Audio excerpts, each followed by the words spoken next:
Let's rock and roll. Let's get this party started. I am so excited to be here right now on screen, not from the other end of my phone like we were last week, but last week was awesome.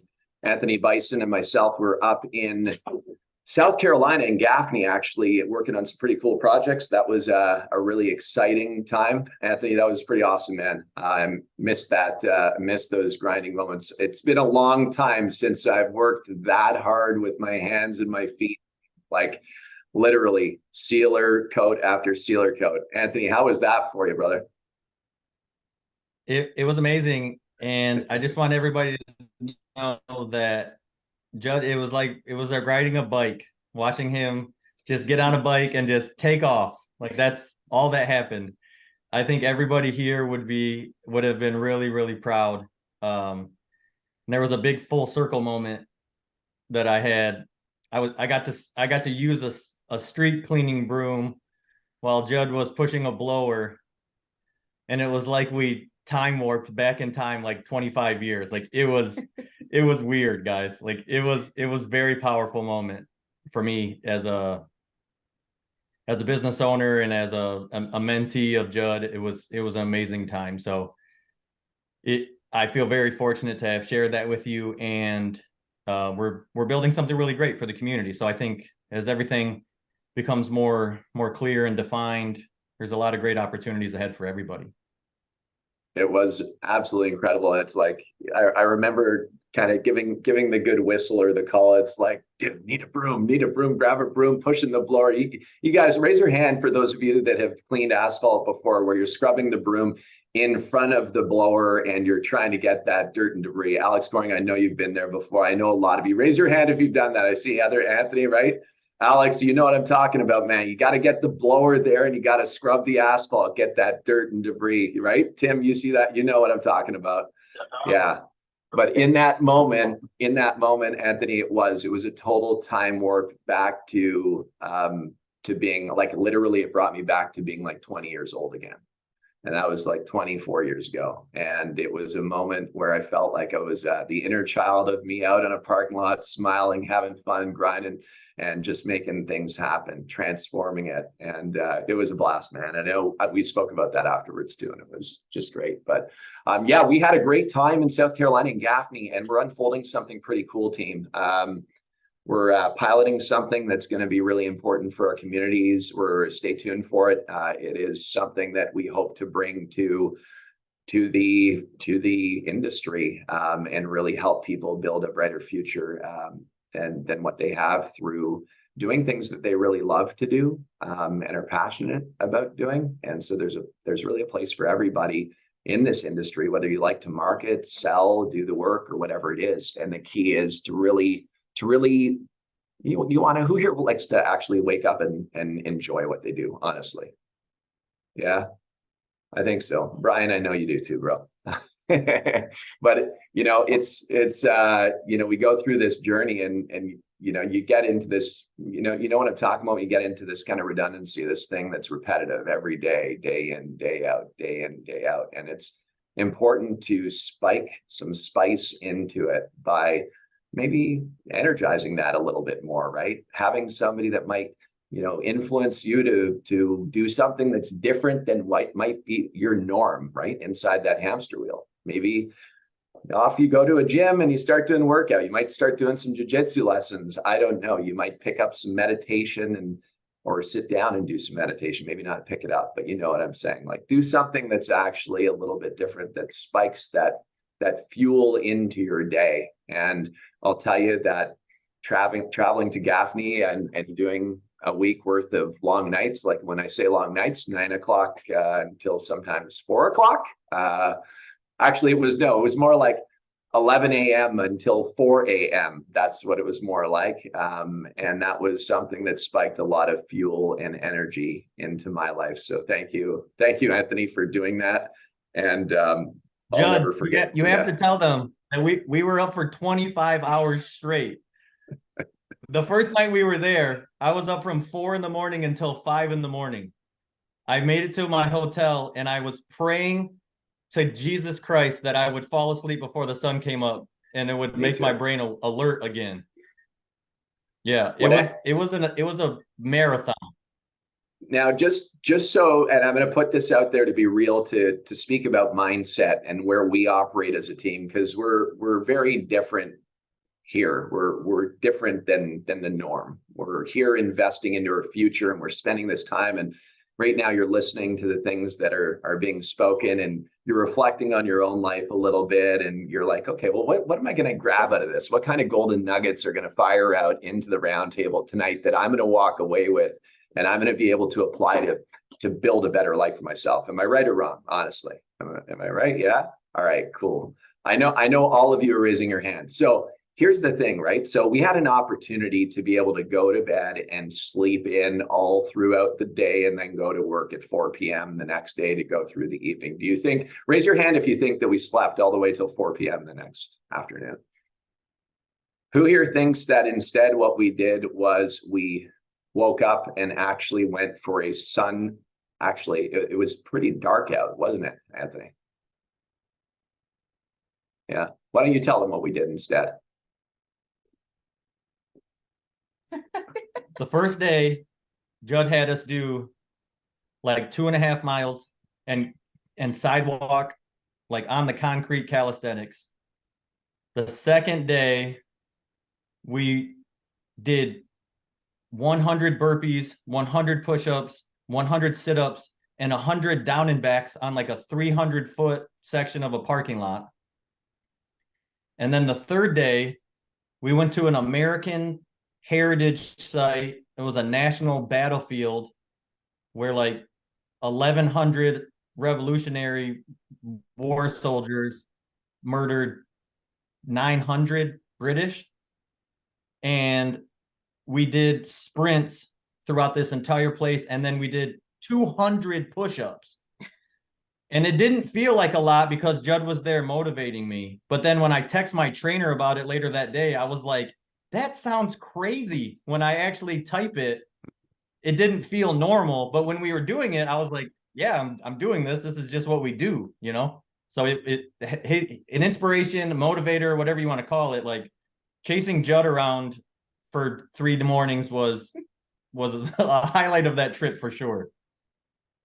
So the mission is to share the story because, again, it's like, what are we doing in our days that are creating this spike of energy and differentiation from what we are literally taught to be kind of in this average mindset, right? Like in school, for example, we grow up. Did anybody go to school here? Elementary school? You went to primary school? Come on, y'all went to primary school. All right, high school, right? Some high school. All right, cool. Well, I just made it through high school, and then I, of course, learned about these 5-gallon buckets of sealer that I need to put down. But anyway, in high school and in primary school, I was in a class of like 35 people. Anybody relate to that? You ever be in a class of 30 people? And there's one teacher in front of the classroom? And then in that class, you've got introverted and extroverted personalities, and you've got people that are great at gym and fitness. And then there's other people who are more the academics. Have you ever seen that? Yeah. Right. And then the ones like me, for example, that was kind of the guy that was always out getting A+ and 95s in gym, but I was failing English nonstop and put in summer school and told I was a failure growing up. Anybody have any relation to that, maybe? Man, I came out of school and I felt like a failure because I was told I kept failing. I kept getting Fs on my English and all my school stuff. And gym was only a small portion of my education, right? But it was my everything, right? But it wasn't the one that was telling me I was super successful. And so we went through this school, through education, and we come to a place where it's like, man, oh man, here we go. And now we're going into business. We're going to get a job. We're going to go and do this, but I've got this track record of whatever it is. And so when I'm speaking about this, I want you to reflect on your past and the emotional footprints that you've gone to where you are in this ultimate present right now. And what you have right now, agree or you can disagree too, but Do you guys all agree that your ultimate present right now is because of your past? Where you are right now in this very moment? 100%, right? And so if that's the past and all we have is what we know from the past to this very moment right now, wouldn't it be cool if we could actually, if we desired something more than what we want in this very intensive present moment, if we wanted something more, don't you think it would be cool to be able to explore that one little thing that might just change our trajectory a little bit? Wouldn't that be cool? Honestly? Anthony, the reason why I woke you up early in the dark on that first day with Lavelle, the reason why we did the next day and we did those hundreds, and the next day when we went to go do those sprints, and by the way, you finished before Lavelle and I on that last sprint and you beat us both. And you did it all, and you differentiated than what the norm would do. And it was just that, just all it took is one person to drive you to be more motivated and to believe in yourself more so that you could accomplish something that was greater than what you had before. And guess what? You did it, bro. And I'm saying to everybody on the screen right now, let me tell you, like, I know we're in the asphalt industry. I know we're on the AK roundtable, but shit, guys, like, if we don't believe in our souls with the utmost conviction that we can become better at who we are, we don't believe that, we're going to be stuck. If you guys desire to build multi-six-figure businesses or seven-figure businesses, until you actually believe truly deep down in what it is that you do and what you stand for, you'll be stuck. Who here is almost crossing $2 million this year? Raise your hand. Who's going to be crossing 2 million in revenue this year?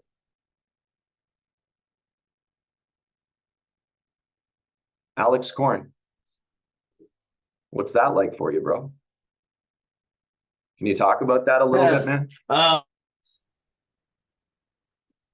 2 million. Well, I think last year when I passed 1 million, it was kind of a surprise. There was a lot of growth year over year.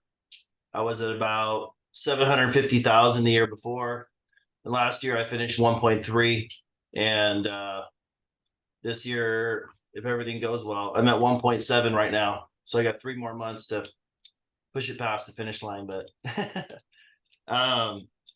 what about the belief, though? What about the belief and it's not conviction about tied the to that? number, the number and the revenue, right?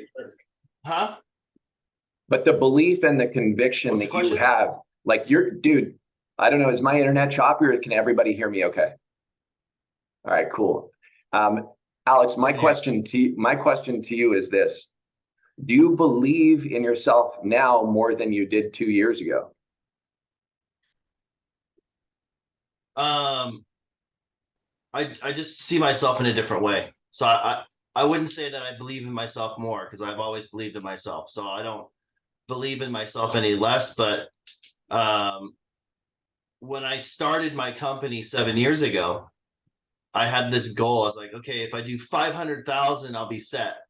And then that you raise the bar and you get to that level and you're like, okay, yeah, but it's not the amount of revenue that you do. It's about how much you take home at the end of the year. Are you producing enough margin? And I said, okay, well, if I get to like 800,000, that'll be enough. And that wasn't enough. I just kept raising the bar, and it's just a number at the end of the day. But when you have that conviction and the belief in yourself and what you're doing, and all of that. So year after year, things just get bigger. If you keep doing all the right things and having all the right activities, bringing on the right people, having the belief in yourself, it's just a process. So I wouldn't say I believe in myself any more or less than I did when I started. I think I proved to myself what I knew I was capable of.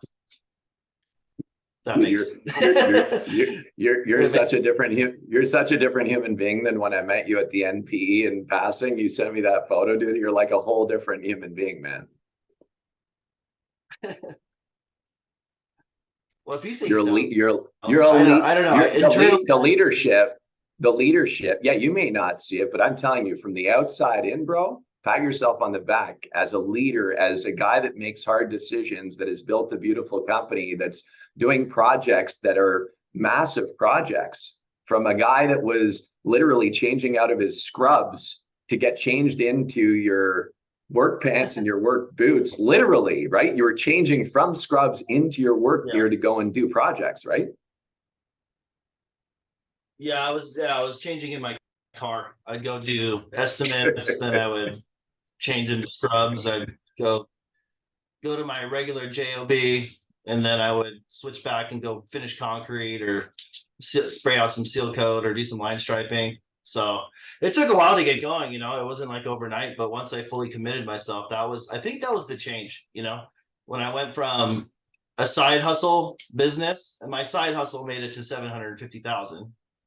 So not too bad as a side hustle by myself. I think I sat down with you in Anguilla, earlier this year, and Amy said, "What happened between last year and this year?" I said, I went out on my own. Like, I was like fully committed. And this year will grow another 750,000 year over year. It's like 54% growth. So, yeah, I mean, right now I'm putting out bids for like 2.5 million, 2 million per project. So I mean, I haven't won them yet, but can we get a round of applause for Alex scoring, by the way? Can we get a round of applause for this, dude? Like, dude. Yes. Right? Yes. Just getting started, bro. It's been a fun process for sure. Yeah. Congratulations, man. But there's a guy right there. There's a guy right there. And I had the opportunity to spend time with him at length. And I'm going to say this straight out in here, man. Like, I couldn't be more proud, super stoked for a friendship, leadership. And as a coach of Asphalt Kingdom as well, by the way, in California, rocking it. People love Alex too. We had M5 Paving out of Colorado who just started with us. Just, what is it, Alex? When did Jason get down to you, Jason and Drew?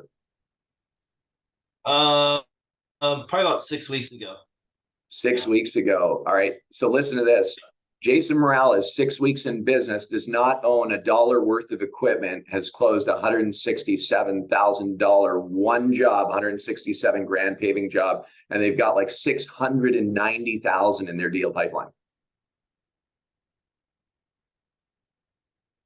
And by the way, you should call him up and ask him about the municipal project that they're working on right now. 13 miles of 4-lane blacktop one way and 4-lane blacktop the other way for complete crack sealing, all of the mastic, all of the seal coating and striping that they are looking pretty hot on. So you should give him a call, Alex. But yeah, there you go, man. Look, from guy changing out of his scrubs into work clothes, builds a $2 million company coming up, and he's coaching people to build companies like Jason Morales. Like, dude, like huge round of applause, man. That's massive. Pat yourself on the back, man. Pat yourself on the back. You deserve that. Cool. So that's mindset, right? That's mindset. Who here? And Jeremy, good to see you on, man. Thanks for being here, brother.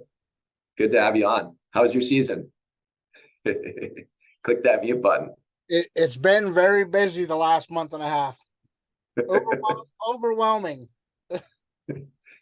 What did your year look like?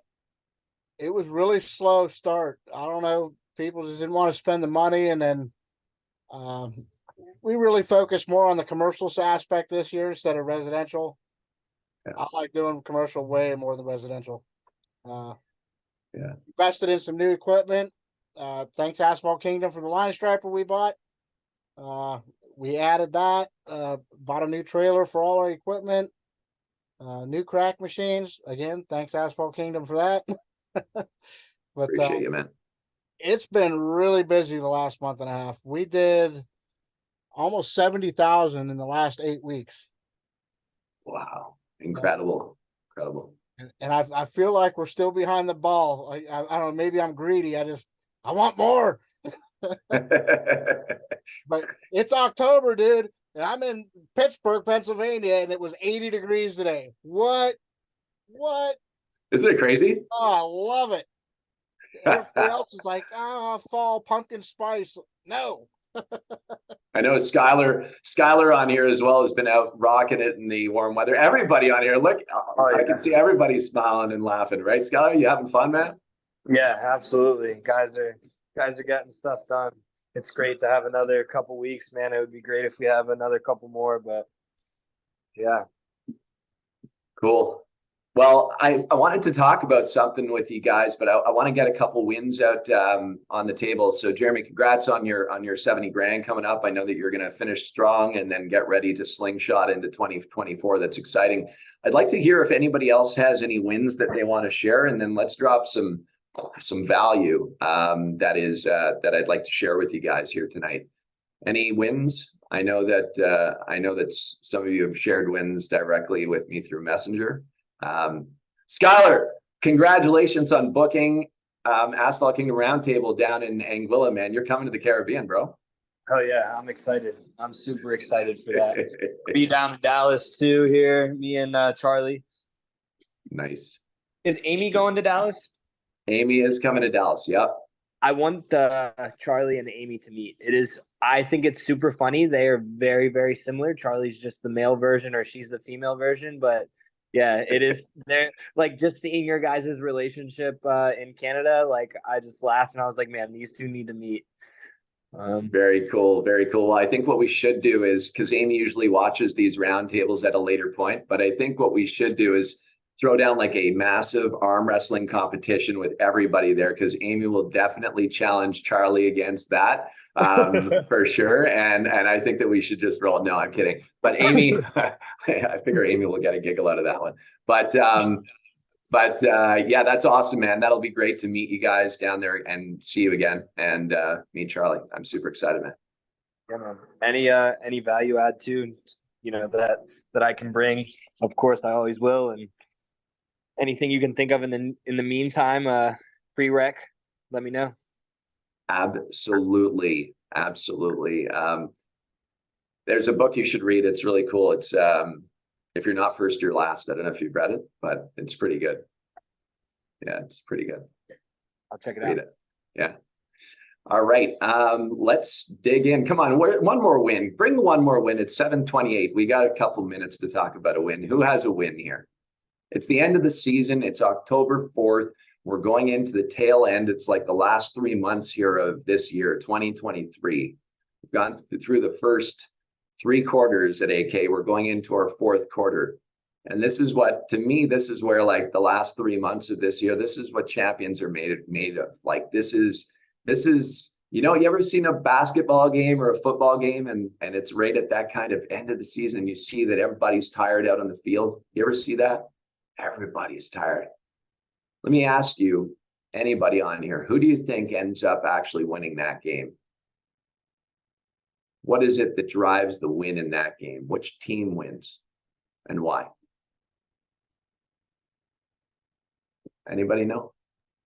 The one Brian, with you know, endurance? Endurance? The one who wants it more. Mindset. One who wants it more, mindset. Anything else? Endurance, mindset, like these are power words here, right? Endurance, mindset, who wants it more. What else?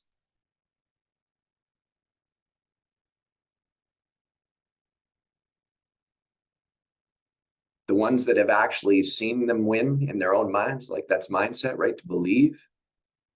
Like I know I've already won.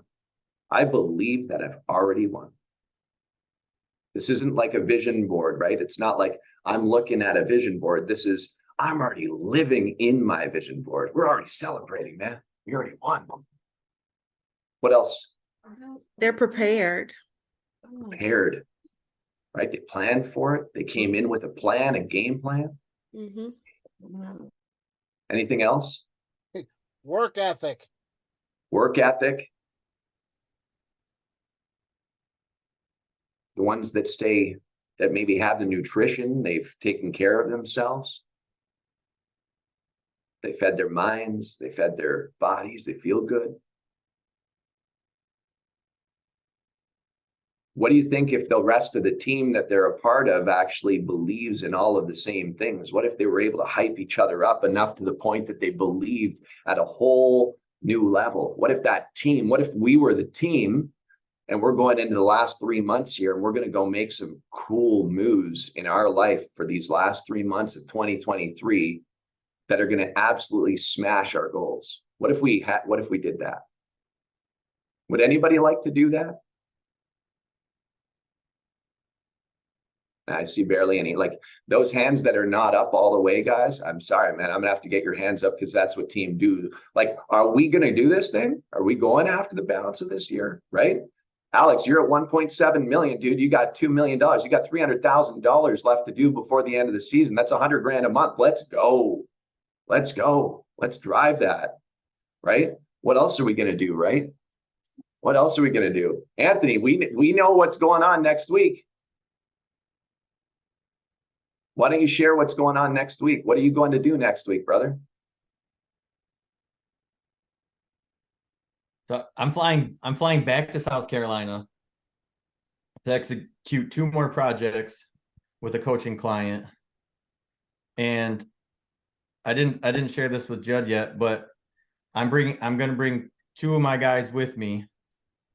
And I found out today that one of them has never flown on a plane. And I get to pour into this young man and bring him forward in his career. He's got experience. And we're gonna roll out some really cool projects. And like this is a really big opportunity for a lot of people. Like this is a big game changer. Would you agree, Judd?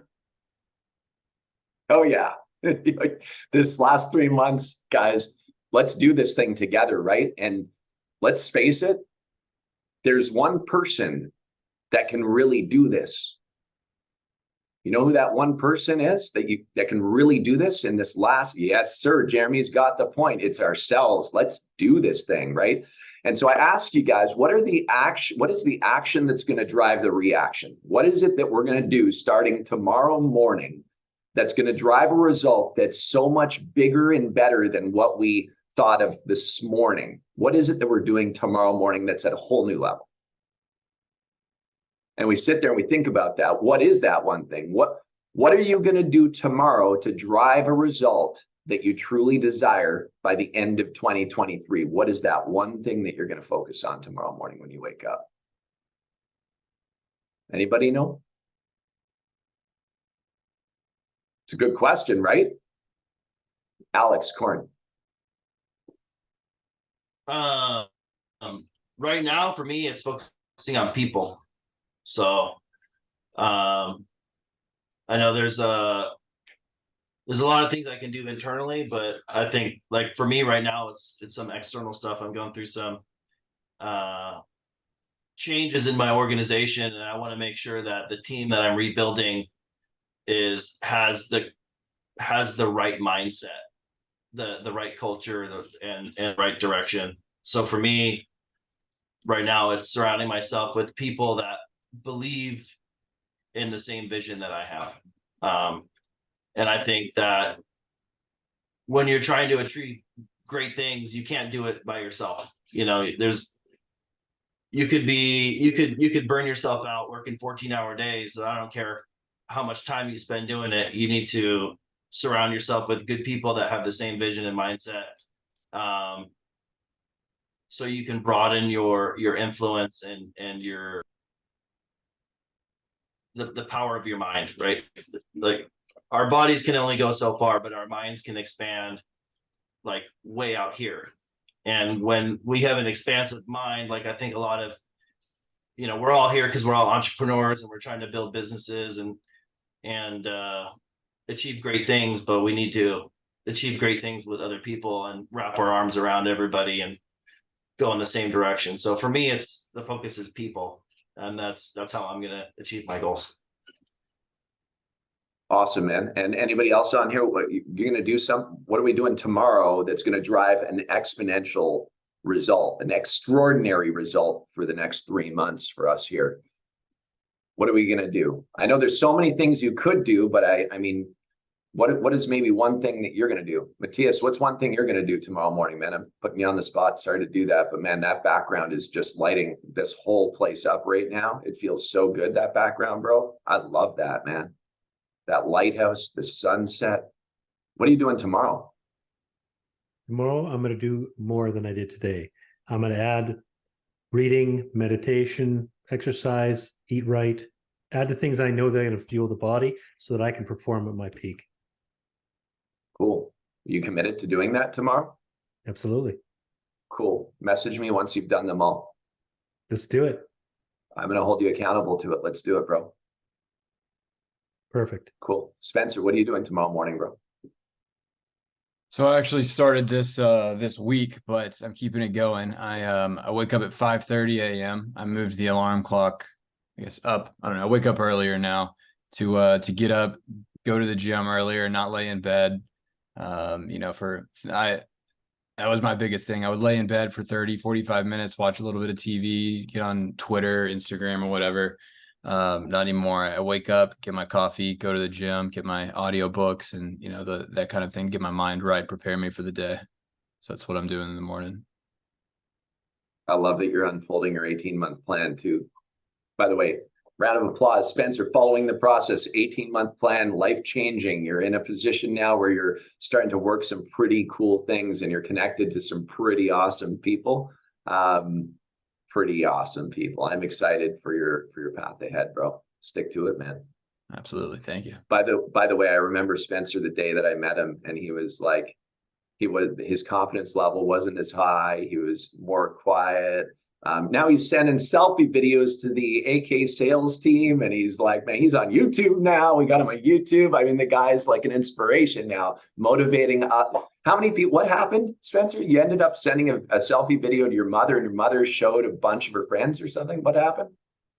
Yeah, so I made a video about kind of the same thing. I woke up, was lazy, slept in, and decided to go on a run in the morning. So I made a selfie video to share to the team, get some motivation. I sent it to my mom as well. And she shared it with the work and her coworkers and stuff in a small town that she lives in. And they started a walking group. After work now, they're, instead of going home, being lazy or whatever, they're starting to walk and exercise. That's great. Hey, Spencer, I got a question for you. It's fair. You believe you're going to die one day? Absolutely. We all will. Where do you believe you're going to go? Well, that's I'm a follower of Christ. I believe in Jesus, and I believe my mission is to go to heaven one day. You believe that maybe as you move into that dimension that you might be faced with the angel version of yourself that might be right in front of you, possibly? Absolutely. It's yes, sir. Work hard, bro. Work hard, man. Do the right things. Try to always be working at that, right? Always building towards being the best version of yourself. But everybody on here, man, like, we are going to end up in a place wherever that may be. I believe we're going to be in heaven as well, personally. Like, that's my belief. But man, it would be hard to get up there and to like not be able to raise your head up and look at yourself, the best version of yourself, and feel like you worked as hard as you could to get to that place. That's pretty deep stuff. Sorry to throw that on everybody, but it's kind of true. I think we should all be working to build the best versions of ourselves every single day. It's not easy. It's really hard. It's like drinking from fire hoses, and we're pulled in all kinds of different directions. But I think we have to work hard, really, really hard every day to become that person that we desire to be. Because whatever happened in the past is just whatever happened in the past. In our ultimate present right now, we have the opportunity to make that shift, that mental shift into working harder at becoming the best version of ourselves. You guys agree with that? Raise your hand if you agree, honestly, if you agree with that. All right, cool. Let's do it. We got that. We have that opportunity. It's right there. Jeremy, what's happening, brother? Come off mute. Your hand is up, bro. There we go. As we're coming into our close of our season, I guess I sit and ponder what can I do better moving forward. As far as services offered, I mean, we're already off to a good start. Obviously, seal coating, crack fill, line striping, but I'm getting a lot of requests for patchwork.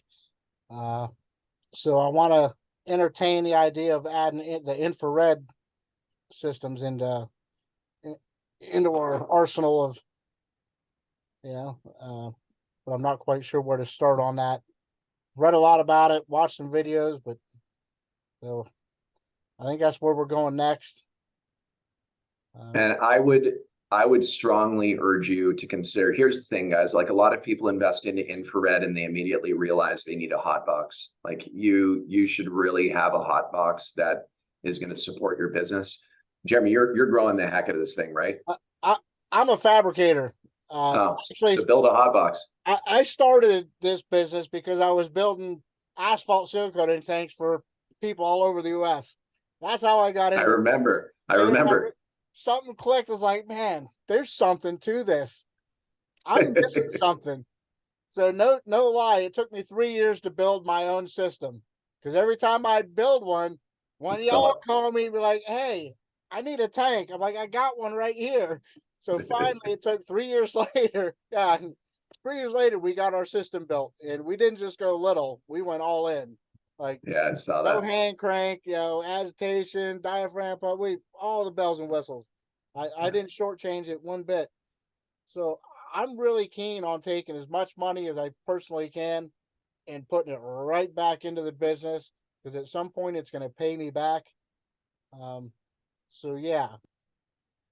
Yeah, man, I would fabricate a 2-ton hot box with an inner and outer skin, go right on our site, copy it, build it, and away you go, man. We've got them on there. The hot box is going to be needed though. And the patching environment, like just to be clear, for those of you that patch in the fall and winter time for emergency pothole repair, for those of you that actually do it,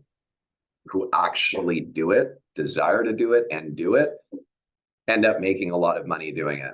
For those of you that dabble in it, you're going to make some change on it. But if you literally go out and you hunt actively these repairs where you have catch basins that are all icing up around the edges because of sunk asphalt, I understand that the catch basin might need an actual repair, but as a temporary solution to prevent the liabilities and to lay some asphalt in there to at least make it through the winter time and have that risk removed, there's opportunities all over the place. We have people in Canada, man, like Northern Ontario, that are laying asphalt with infrared machines just to do 2-foot, basketball size potholes, and they're getting paid big bucks for it, because you can't have those holes filled with ice right in front of a step that's going into a restaurant or like, a commercial plaza. It's very dangerous. Tripping hazard, but also slip hazard. Those are, I know in Michigan, you guys get those too. I know all over the north that happens, right? Potholes are actually everywhere. So Jeremy, I would strongly urge you to keep that cash flow going. There's a few things that I want everybody to realize, and I've said this multiple times, is that when you look at does anybody know what a P&L is? Profit and loss? Yeah, P&L. What do you think companies, like from the outside, if we were looking at a company to possibly acquire your company, what do you think as an acquisition company, what do you think we would think if your P&L was all over the place? Would it be good? Raise your hand if you think it would be good if your P&L was all over the place, right? And what about your income? Like if you looked at your income statements, do you think that it's good to have like your income statement looking really sexy all the way through, and then all of a sudden November hits and it's like off a cliff and then goes down to zero, and then you have nothing for 4 or 5 months? Do you think that looks good from a company that would be looking at acquiring you? Honestly, I don't know. I'm asking the question. Anybody have any ideas? What do you think? Not a good look. Speaking from, my background is banking. I do SBA lending. So when I'm looking and evaluating companies, I'm looking at their P&L statements, and I'm looking for consistency, and I'm looking for them to be stable. And we do know there are some situations where seasonality comes into play, and we try to take that into account, but those are by far more difficult to get done than the ones that have consistent revenue. Yes, for sure. Thank you, Erica. I will say it time and time again. It doesn't have to be pothole repair, but it's an opportunity. It could be grinding. It could be scarifying, right, Alex? Like it could be something that you can do in the cooler months to keep that revenue flowing. It could be that you may travel and work with another company that's down south. They're all over the place. What is the number one thing for those of you that have heard this or experienced it? What's the number one challenge with a business that's 2 or 3 years old when things are popping? What is the biggest challenge? Making sure you have something. No. Say that, Bo? Making sure you have something for the winter months. Making sure you have something for the winter months. And when things are really, really busy, like I know people who are in the South right now that are overwhelmed with the amount of work. They don't have enough people. They can't keep up with the work. People. They're so right. And they're so busy that they're literally putting themselves, who here has experienced what's called like the asphalt burnout? Like when you're actually out there and you're just, because I experienced that last week, by the way, with Anthony, like, you know, when you're going like all day, every day, like, yeah, right. I mean, he hasn't stopped. Anthony still hasn't stopped. He's still been going since he got back, but he's been going all year. But my point is that if there's opportunities for you to generate income during the winter months through strategic partnerships and planning and, you know, little monetization verticals that can drive some of that, don't sit around waiting with the empty envelopes all winter. Don't go through that struggle. It's not worth the struggle. Go actively hunt and build these relationships and be more comfortable in the winter months, because y'all deserve that, right? Like for the ones that are worried about winter hitting, or am I starting at the right time? You know, starting my business at the right time, there's opportunities to connect and be able to build your business right now and continue to grow it. Cool. Questions? We've got 12 minutes left, team. Come on, this is all for you. All for you. Questions, there's got to be some good questions. Yeah, well, Judd, yes, now that you guys have mentioned people, and maybe we're the only ones, but in the construction business that Eric and I have been in for about, what, 3 years now, Erica, since 2020. Like you said, the hardest thing is to find is resources, people, experience people. For myself and Erica, we aren't the ones that jumped on stripers. We bought the business itself, and I wasn't a striper. My wife doesn't a striper. I don't stripe. I try to run the business while she does the marketing and getting business.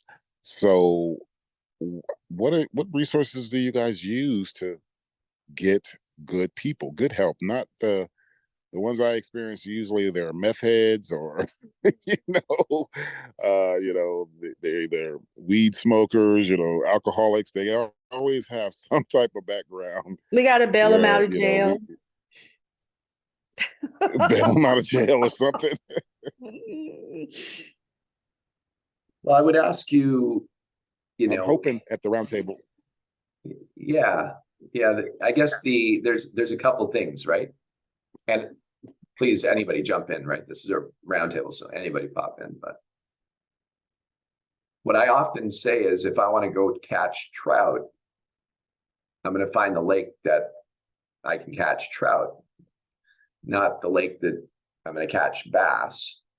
And if I want to go catch salmon, like sockeye salmon, I need to make sure that I have not just the place that I'm going to go catch the sockeye salmon. I need to make sure that I'm fishing with the right lures. I got to make sure that I'm fishing with the right equipment.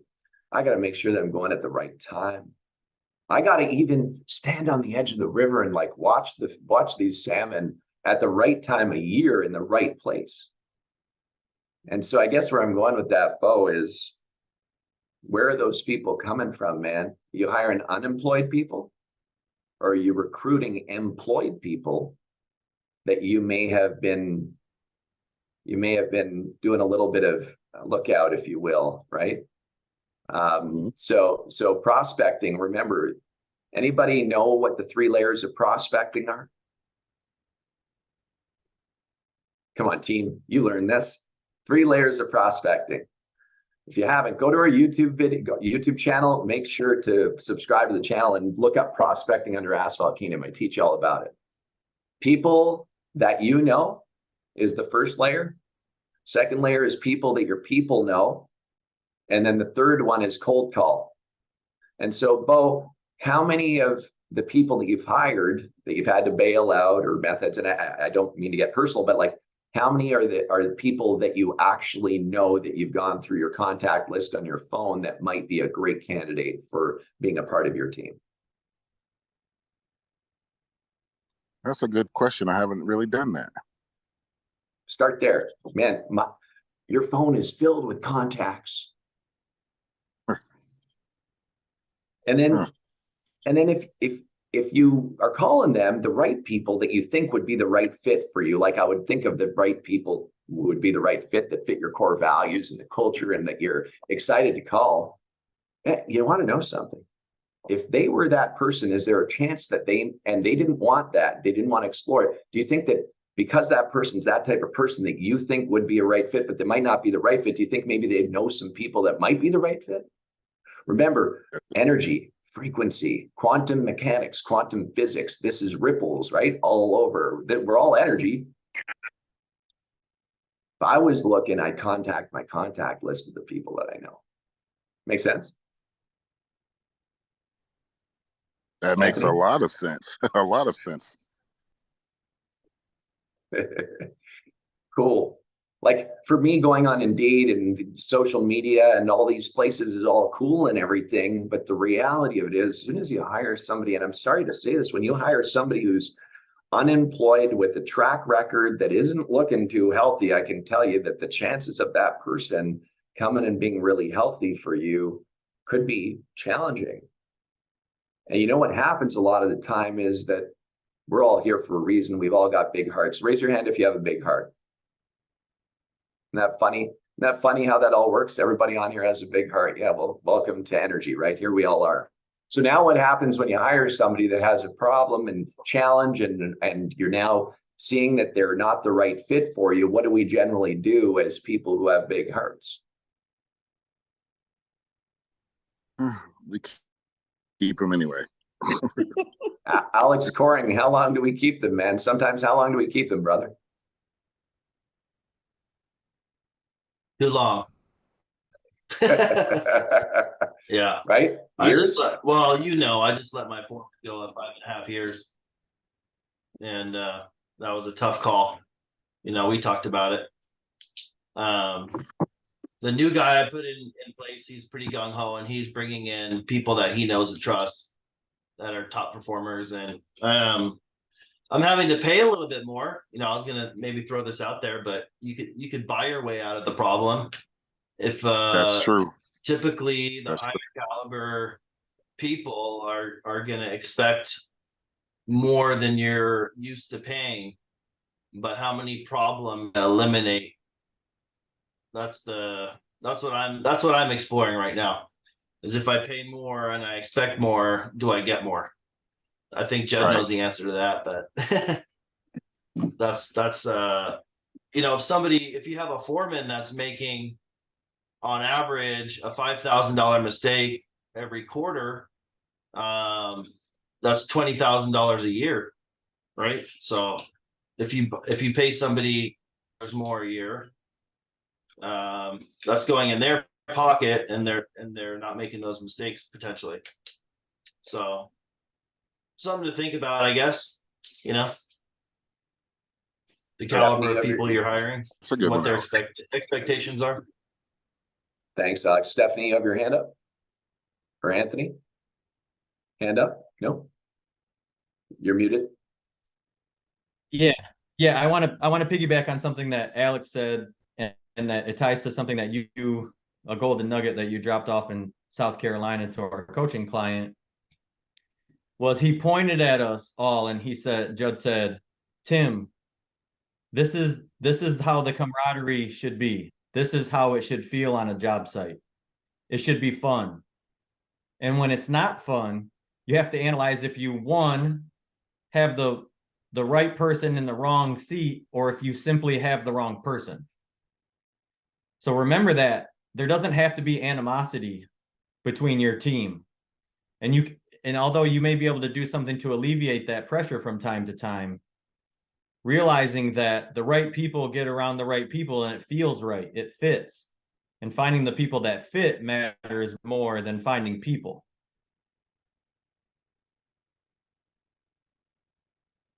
That's good. I like that. Great question, Bo. The I'd love to connection, man. hear. It's almost like, Judd, that I'd rather have the gung ho people than an experienced person. I like the guys. I got 2 or 3 kids on my team that are just gung ho and just ready to go. You know everything. You know, they're still learning seal coating, they're still learning the striping, they're still learning how to lay out. But oh my gosh, they are so gung ho, and those are the ones I reward.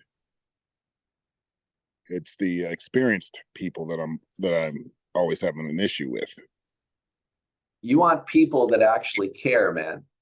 You want team members that actually care. Like actually genuinely care about what it is that they do. And CARE, the acronym, as some of you know, is create a remarkable experience.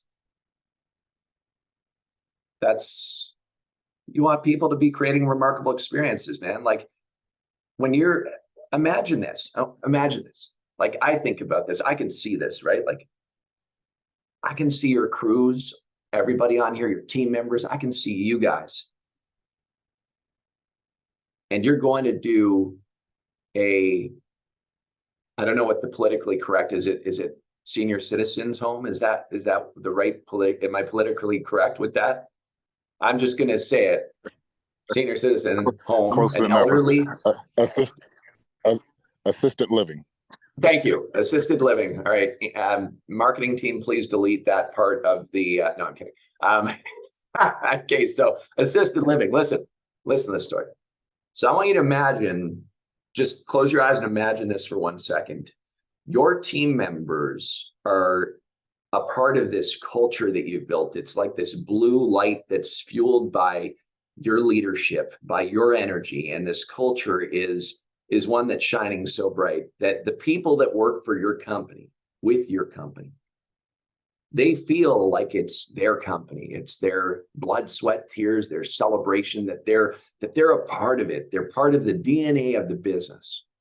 And they're able to fuel that culture in the company by adding things to it, by laughing, by having fun, by the things that they do. But I want you to picture, they go to this assisted living property, and there's this lady named Sally.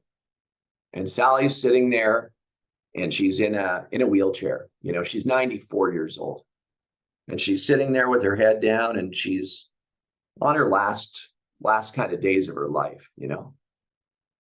And I want you to think as to whether or not your people, your team is just going to walk by Sally like she's just a piece of a human that's sitting there on her last legs of her life. Or I want you to think about your team going up and saying, "Hi, good morning," or "Good afternoon. Hope you're having a great day," and actually have a communication, right? Engage in communication. And Sally doesn't respond. There's no response from her, but they still try. Then you go back next week and you're driving by the same place, and you know what? Sally's still sitting there in her wheelchair. I want you to think about your team. Do they just pass her by because she didn't respond that first time? Or are they going to actually say, "Hey, good morning," or "Good afternoon"? And she still doesn't respond. But on that third time that your team members go by and they see Sally, one of your people say, "Hey, Sally, hope you're having a great day." And she looks up and she smiles. I want you to think about that. And then I want you to think about the fourth time that Sally actually has this conversation with the person on your team. 4 times now, has a conversation and some words. And all of a sudden she smiles and she starts to laugh a little bit. And one of your people takes one of the shirts that are in the truck in the bag, because that's where you're going to keep your shirts, right? Your extra shirts, your branded shirts. And you give it to Miss Sally. And Miss Sally's got a shirt in her hands, and she's feeling like she's got something new in her life because she's waking up doing the same thing, and she's just kind of on her last legs of life. But now she's got this shirt. And man, this guy's so nice to me. This woman's so nice to me. And they go back 6th time, and guess what? Sally's wearing the shirt. And she tells people, her family, that that's her favorite shirt that she's ever had in her whole entire life. What do you all stand for? How are you training your people? How's the culture in your company, right? And evaluate that. Well, is it that intense? Now, I'm not saying you're going to do that in every scenario, but man, let's try. Let's try. So when you're hiring somebody, make sure that that person that you're hiring is capable of giving that shirt to Miss Sally. Talk to them, make sure that they're able to do that, right? Like, feel that energy. I'll tell you what, Anthony Bison, Lavelle, who works with Anthony's Asphalt up with Stephanie, and oh, something happened there. Can you all hear me? Something started to share on the screen. That was wild. Yeah. Lavelle came down to South Carolina, and it was truly magnificent, you know. Why? Because the energy, the way that he operates was in that upper echelon of mindset of paying it forward and love and energy and positivity and those kind of things. And so what I say to y'all is this: make sure that you're taking your time to hire. I get you were in a rush, but take your time to hire, find that right person. And if they're not the right person, please, for your and their sake and everybody in your company's sake, let them go fast. Let them go fast. And what I mean by that is, you get my drift here, right? I'm not saying not to help people. I'm just saying, if you know it's not the right fit and it's going to damage your company and it's going to hurt your business and it's going to hurt the culture, and they're not going to be the person to ever give that shirt to Sally, let them go.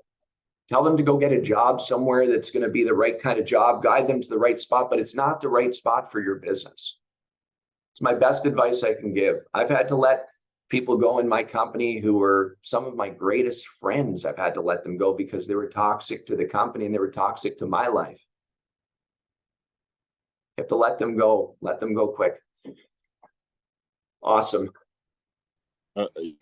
Yeah, Judd, that's it's such a good statement, because the one I struggle with is because they're the ones that are the most experienced, and I feel like, okay, if I do that, then I'll have to back down to restriping and, you know, just doing the small odds and end jobs that the experienced guy who is toxic knows how to do.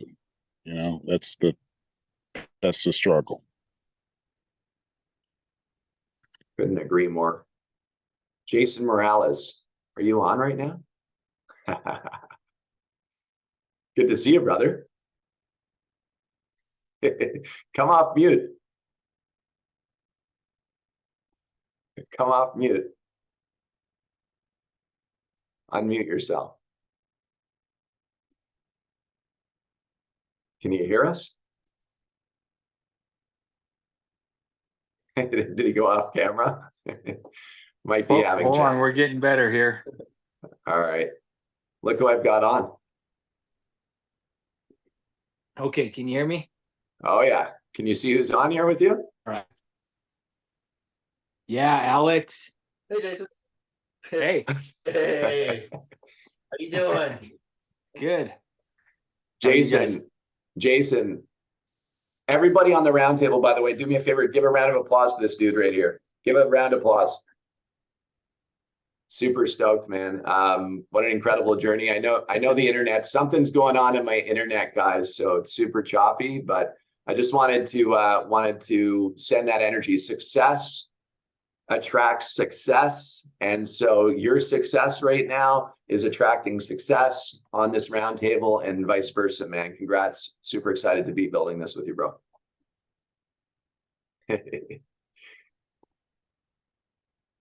Cool. All right, guys, we are I think I'm having internet issues, but you know what? That's part of the game, I guess. But I just really am grateful for all of you. You guys push me to be better. Please, and something that I've been asked from all of you, like, you see my email address there, Judd at Asphalt Kingdom. If there's content that you think that we need to be pushing out or that could help you, or you've got questions and you think that we can help the industry to bloom more, Don't hold back. Like, that's what we're here to do, is make this place better, right? For hires, for property managers, facility managers, property owners, like, to make this more attractive for them. So if there's things that you think could be beneficial, please don't hesitate. And also, if you ever want to go on a freestyle jam with us and speak about your journey, we always love bringing that out there to inspire people. Please don't hold back on that as well. Please don't hesitate, right? Reach out. I think we have Precision on here. Marcus, what's up, man? How's it going? Good night, everybody. Good night. I came actually late. Sorry about that. That's all right. But yeah, today I finally got to go out. I finally got the business cards, everything that I wanted to get before I actually headed out and talked to like those first couple people today. And yeah, I just want to say thank you, Mr. Matthias. Actually, you know, he's been a good help, big help, and I got so many numbers today just off of like business owners. You know, it was awkward at first because, you know, I'm walking in different buildings and they're just looking at me like, what do you want? And I'm like, you know, just trying to pitch them, you know, my service of what I do and stuff. So I was just trying to like the it's a script that you guys basically have, and I was trying to just put it like in my own words without sounding kind of robotic to every last person I go to and stuff.